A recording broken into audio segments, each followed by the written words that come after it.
Break के बाद एक बार फिर से स्वागत है आपका। कुदरत का 3rd डिग्री टॉर्चर, ये हम क्यों कह रहे हैं ये आपको अभी मालूम पड़ जाएगा।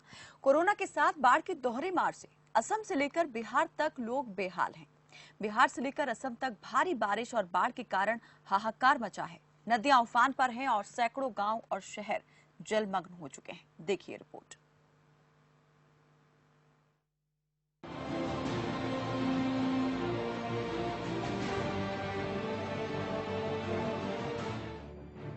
देश में जारी कोरोना संकट के बीच बारिश और बाढ़ का कहर भी शुरू हो गया है। देश के कई राज्यों में लगातार तेज बारिश हो रही है। वहीं पूर्वोत्तर राज्य असम में बाढ़ का प्रकोप जारी है, जिसके कारण लाखों लोग प्रभावित हो गए हैं। मुंबई में लगातार बारिश हो रही है। आर्थिक राजधानी में बारिश को लेकर क्या स्थिति है, इसका अंदाजा आप इसी से लगा सकते हैं कि मौसम विभाग को यहां ऑरेंज अलर्ट में बदलाव करते हुए रेड अलर्ट जारी करना पड़ा। मुंबई के अलावा उत्तर भारत के कई इलाकों में भी लगातार बारिश हो रही है। वहीं बिहार में भी बाढ़ का खतरा लगातार मंडरा रहा है। मुंबई में रेड अलर्ट। मौसम विभाग के मुताबिक महाराष्ट्र के कई इलाकों में अभी जोरदार बारिश होगी। विभाग का कहना है कि मुंबई, ठाणे, रायगढ़ और रत्नागिरी जिलों में अगले 18 घंटों में मूसलाधार बारिश होने की संभावना है। वहीं ये भी अनुमान लगाया जा रहा है कि मुंबई और उसके आसपास के इलाकों में मॉनसून अभी अपना और असर दिखाएगा। बिहार में भी बारिश का कहर। इधर बिहार और झारखंड में भी लगातार बारिश हो रही है। बिहार के कई इलाकों में मूसलाधार बारिश और नेपाल से आ रही नदियों में उफान की वजह से हाहाकार मचा हुआ है। ग्रामीण बाढ़ के बीच से किसी तरह खुद को बचाने में लगे हुए हैं। कटिहार में कोसी नदी ने NH-31 पर दिखाना शुरू किया रौद्र रूप। गोपालगंज में गंडक नदी के किनारे बसे 3 दर्जन गांव बाढ़ की चपेट में। सीतामढ़ी में सैकड़ों एकड़ की गन्ना और मकई की फसल बर्बाद हुई। गुवाहाटी में ब्रह्मपुत्र नदी में पानी खतरे के निशान से 1 मीटर ऊपर। अररिया से बहने वाली सभी नदियां उफान पर। मुजफ्फरपुर में बागमती नदी में बाढ़ का कहर।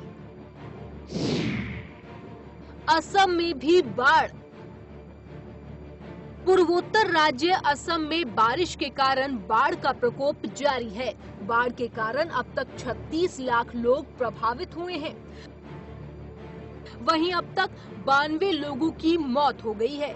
बताया जा रहा है कि 33 में से 26 जिले बाढ़ की चपेट में हैं।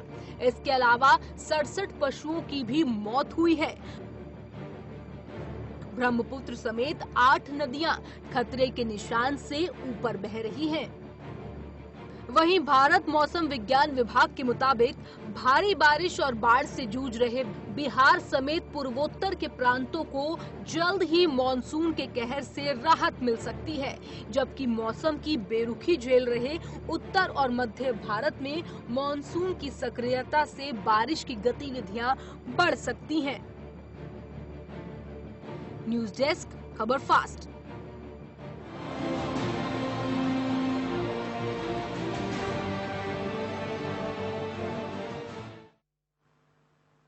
तो मौसम की मार हर जगह दिखाई दे रही है। मुंबई रेड अलर्ट पर है तो असम और बिहार जो हैं वो बाढ़ से बेहाल हैं। इस पर ज्यादा जानकारी देंगे बिहार से हमारे ब्यूरो चीफ अंजनी पांडे। अंजनी, आपसे जानना चाहेंगे, परेशानी बेहद यहां पर बढ़ गई होगी, वो भी कोरोना काल में, जबकि बिहार को सरकार ने लॉकडाउन फिर से कर दिया है। ऐसे में कितनी दिक्कतें यहाँ पर लोगों के सामने और प्रशासन के सामने खड़ी हैं?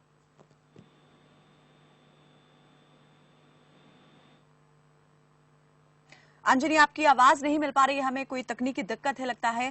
दोबारा हम आपसे संपर्क साधने की कोशिश करेंगे। तो बिहार इस वक्त पूरी तरीके से जो है बाढ़ की चपेट में है। असम का भी हाल यही है। बिहार में सबसे ज्यादा बाढ़ का खतरा जो है वो इसलिए बना हुआ है क्योंकि कई नदियां हैं जो खतरे के निशान से ऊपर बह रही हैं। साथ ही यहाँ पर कोरोना की वजह से भी ज्यादा दिक्कतें लोगों को पेश आ रही हैं क्योंकि लॉकडाउन एक बार फिर से बिहार को कर दिया गया है। 31 जुलाई तक के लिए बिहार लॉकडाउन है। हालांकि जो ग्रामीण क्षेत्र है वहां पर कुछ नरमी रियायत जरूर रखी गई है, लेकिन जो शहरी इलाके हैं वहां पर पूरी तरीके से पाबंदियां और सख्ती जो है वो बढ़ती जा रही है। हमारे ब्यूरो चीफ अंजनी पांडे हमारे साथ एक बार फिर से जुड़ गए हैं। अंजनी, आपसे जानना चाहेंगे स्थितियां कहां पर सबसे ज्यादा गंभीर हैं और वो भी तब जब कि बिहार लॉकडाउन है। देखिए, बता दूं कि जो उत्तर बिहार का इलाका है वह सहरसा, सुपौल, सीतामढ़ी, शिवहर, दरभंगा, मधुबनी, ये इलाका सब दिन से जो है वह बाढ़ पीड़ित रहा है और हर वर्ष बाढ़ जो है वहाँ तबाही मचाता रहा है। इस बार भी जो बाढ़ आई है वह चूंकि मानसून जो है वह पहले आ चुका है और मानसून जो अनुमान था उस अनुमान से कहीं ज्यादा बारिश हुई है। 35% से ज्यादा बारिश हुई है, जिसके वजह से नदियां जो है वह काफी उफान पर चली आई है। नदियों में जो जलस्तर है वह काफी तेजी से बढ़ रहा है और साथ ही साथ नेपाल से जो बैराज है उस बैराज से भी पानी छोड़ दिया गया है, जिसके कारण जो सीतामढ़ी का इलाका है, शिवहर का इलाका है, गोपालगंज का इलाका है, जो वाल्मीकि बैराज से पानी छोड़ जाने की वजह से निचले इलाकों में भी जो है पानी काफी बढ़ चुका है। तो जो निचला इलाका है, जो ग्रामीण इलाके, उस ग्रामीण इलाके में पानी जो है वह फैल चुका है और कई गांव जो है वो जलमग्न हो चुके हैं। साथ ही साथ जो खेती बाड़ी में जो जुड़े हुए थे जो किसान हैं, उन किसानों की जो खेती है वो खेती भी काफी बुरी तरह से तबाह हुई है।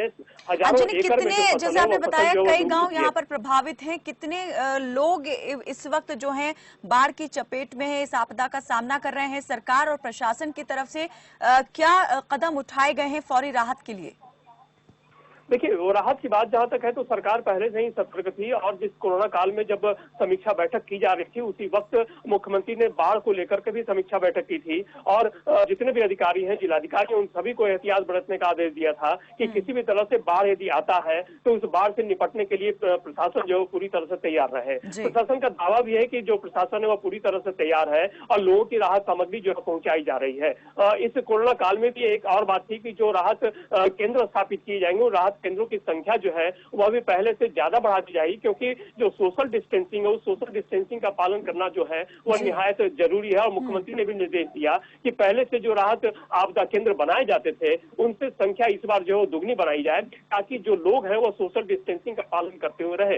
लेकिन अभी तक फिलहाल जो है राज्य सरकार की तरफ से या स्थानीय प्रशासन की तरफ से जो है वह लोगों को राहत उस तरह से नहीं मिल पा रही है जितनी उन्हें उम्मीद थी। कि लोग जो है वह उनका घर और गांव जो है वो डूब चुका है, कई गांव के गांव जो है वो तबाह हो चुके हैं। लोग ऊंचे इलाकों में जो एनएच है उस एनएच पर आकर के शरण लिए हुए हैं और अभी जो राहत की पहुंचाने की बात की जा रही है तो राहत कहीं नहीं पहुंचाई जा रही है। हालांकि जो शिवहर है या सीतामढ़ी या फिर जो सुपौल है वहाँ के जो जिलाधिकारी हैं उन जिलाधिकारियों ने कहा है कि जो इलाका है उस इलाके में सतर्कता बढ़ती जा रही है। जो अधिकारी उन अधिकारियों को बांध के निरीक्षण के लिए भेज दिया गया है ताकि बांध कहीं और ज्यादा टूटे नहीं और उससे ज्यादा से ज्यादा गाँव प्रभावित न हो। तो सरकार की तरफ से बार बार दावा किया जा रहा है कि एहतियात बरते जा रहे हैं। जो प्रशासनिक अधिकारी हैं, जो सिंचाई के अधिकारी हैं, जो जल संसाधन विभाग के अधिकारी हैं, बिल्कुल सरकार की तरफ से तो दावा हो रहा है, लेकिन जमीनी हकीकत आप कैसी देख पा रहे हैं कि ये दावे कितना ज्यादा खरे उतर रहे हैं उस जमीनी हकीकत के सामने? नहीं, देखिए, जो बाढ़ पीड़ित इलाका है, चाहे वह सुपौल की बात करें, अररिया की बात करें, फिर शिवहर या सीतामढ़ी की बात करें या दरभंगा मधुबनी की बात करें, कि वहाँ के जो लोग ग्रामीण हैं, जो निवासी हैं, वे निवासी अभी भी यह गुहार लगा रहे हैं सरकार से कि उन्हें राहत पहुंचाई जाए। जो जमीनी स्तर है उस जमीनी स्तर पर अभी तक राहत उन लोगों को नहीं पहुंच पाई है और इसका जो ग्रामीण है वह लगातार विरोध कर रहे हैं और सरकार से गुहार भी कर रहे हैं कि जल्द से जल्द उन्हें राहत सामग्री और राहत जो है वह पहुंचाई जाए, ताकि जो बाढ़ है बड़ी आबादी इस वक्त बाढ़ की आपदा का सामना कर रही है और कितना जान और माल का नुकसान हुआ है अभी तक बिहार को? देखिए, जो क्षेत्र है वो क्षेत्र तो काफी बुरी तरह से प्रभावित हुआ है।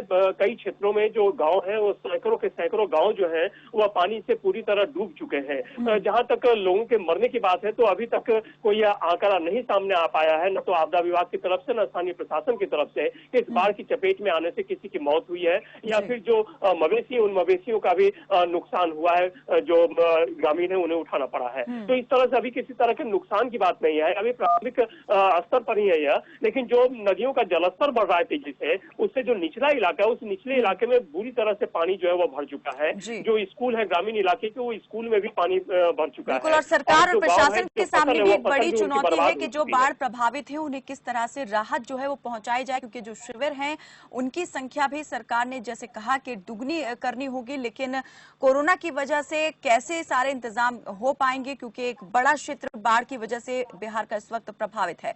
बहुत शुक्रिया अंजनी इस तमाम जानकारी के लिए। तो पहले ही यहाँ पर असम बाढ़ का सामना कर रहा था, लेकिन अब बिहार भी उन्हीं परिस्थितियों से जूझता हुआ नजर आ रहा है। लाखों की संख्या में लोग बेघर हो गए हैं, किसानों को बड़ा नुकसान यहाँ पर पहुंचा है। हालांकि सरकार जो है वो लगातार ये दावा कर रही है कि उसकी तरफ से प्रयास हो रहे हैं, लोगों को राहत जो है वो पहुंचाई जा रही है, लेकिन अभी भी आबादी का एक बड़ा हिस्सा है जो सरकार के इन दावों से कोसों दूर है। फिलहाल के लिए मेरे साथ बस इतना ही। आप देखते रहिए खबर फास्ट। नमस्कार। आप देख रहे हैं खबर फास्ट, तेज खबर पैनी नजर।